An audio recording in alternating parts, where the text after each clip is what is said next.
Agora vamos falar de um fenômeno que vem acontecendo com frequência cada vez maior entre os eleitores. O descontentamento com os candidatos a cargos legislativos e executivos e, consequentemente, com um grande número de votos brancos ou nulos, além das abstenções.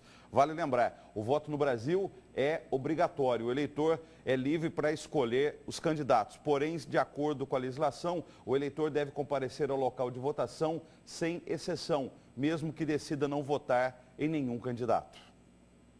A insatisfação geral com os nomes que têm se candidatado a cargos públicos é nítida. Prova disso é a grande quantidade de votos brancos e nulos contabilizada no primeiro turno das eleições municipais em todo o país. Em Cuiabá, por exemplo, o número de votos brancos, nulos e de eleitores que não compareceram foi maior do que o do candidato que ficou em primeiro lugar. Somaram 127.987, enquanto o candidato mais votado teve 98.051 votos. Mas, afinal de contas, qual a diferença entre eles? É considerado voto branco quando o eleitor, de forma consciente, aperta a tecla branco e depois seleciona a tecla confirma. É considerado voto nulo quando esse eleitor ele vota em um número de candidato que não existe. Então, na eleição de domingo em Cuiabá, só existem dois candidatos, o candidato com o número 15 e com o número 45. Se você votar em qualquer outro número, o seu voto é nulo. Ou seja, esses votos brancos e nulos acabam constituindo apenas um direito, uma manifestação de descontentamento do eleitor.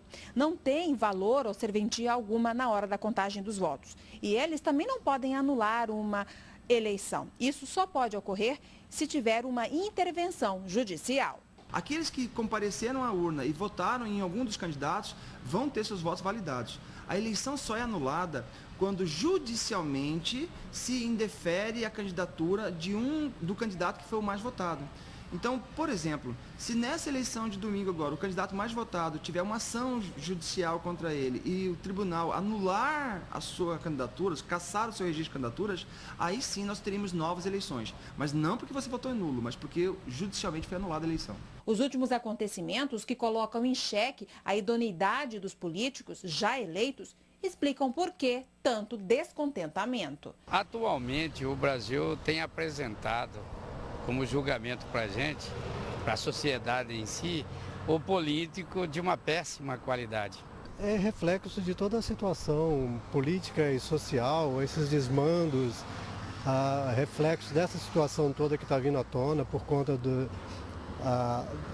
desses descaminhos, digamos assim, dos políticos, né? Eu acho que é um reflexo do descrédito da população com relação aos representantes. Ainda assim, a maioria ainda acredita que o voto é uma arma poderosa e que não pode ser desprezada. Até mesmo quando a pessoa anula o voto, eu acho que é uma manifestação política de descontentamento e é válido também nesse sentido. Política se faz com voto na urna e não voto nulo. Eu, inclusive, clamo a toda a sociedade mato-grossense que venha votar. Não deixe de votar, porque só assim o Brasil muda com a opinião deles.